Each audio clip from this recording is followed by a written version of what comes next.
Oi, turma, do livro As Mais Belas Parábolas de Todos os Tempos, Alexandre Rangel, volume 2, no texto Precisando de Algo Mais. Um rei recebeu como obséquio 2 filhos de aves de caça e entregou ao mestre da cetreria para que os treinasse para a próxima temporada de caça, entretenimento dos nobres da época, enquanto esperavam por alguma guerra. Passado alguns meses, o instrutor comunicou ao rei que uma das aves já estava com toda a sua performance de caça pronta para ser testada, mas que a outra ave não tinha se movido do galho desde que tinha chegado ao palácio, a tal ponto que tinham que lhe alcançar a comida para que não morresse de fome.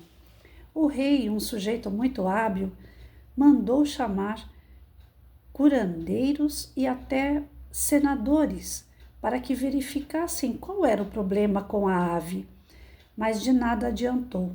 Ela não saía do lugar. Pelas janelas dos seus aposentos, o monarca podia ver o pássaro imóvel no galho, mesmo que sua pose fosse autêntica e o seu corpo delineado, faltava-lhe a qualidade principal, que era voar. Publicou por fim um anúncio entre os súditos, procurando alguém que ensinasse o pássaro a voar. Na manhã seguinte, viu a ave voando agilmente pelos jardins.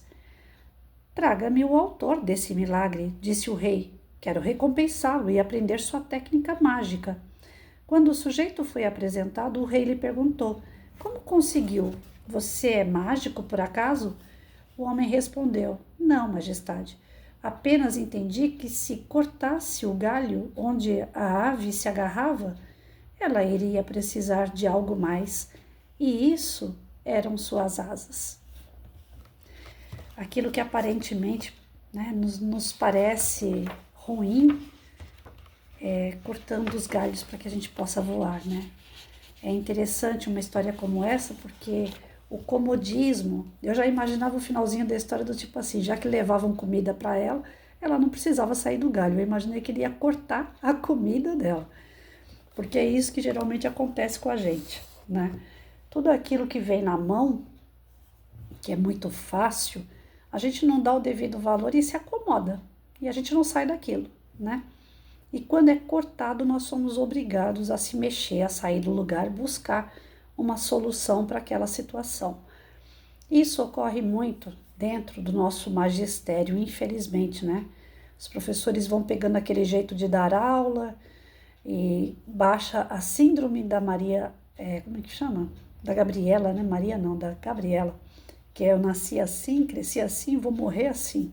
Essa síndrome é a pior que tem, porque ela estagna a criatividade, a capacidade, as habilidades do professor. Ah, eu aprendi que eu tenho que deixar a sala enfileirada. Eu fui assim, viu, gente? Quando eu comecei, meus alunos eram tudo olhando um na cabeça do outro em fileira e virado para frente para mim. Um bem distante do outro, para não ter conversa, para não ter bagunça. E aí um dia, a coordenadora que eu tive aqui na prefeitura, quando eu entrei aqui na prefeitura de Itaquá, eu tive uma excelente coordenadora, a Vânia, e logo naquela época estava estourando aquela história de construtivismo, o pessoal estava tentando entender como é que trabalha essa nova prática. E a Vânia era uma pessoa muito sensata como coordenadora. Ela não era aquela pessoa que falava assim, é modismo, tá todo mundo fazendo, vamos fazendo também, né? Não, ela não era assim. Ela filtrava, né? E trazia para a gente com tranquilidade as mudanças, devagarinho, e aquilo que era possível adaptar à aula, o que não era possível não era para forçar. Era uma pessoa bem prudente mesmo, bem ética, dentro da qualidade da sua profissão, que na época era coordenadora. Foi uma das melhores coordenadoras que eu tive.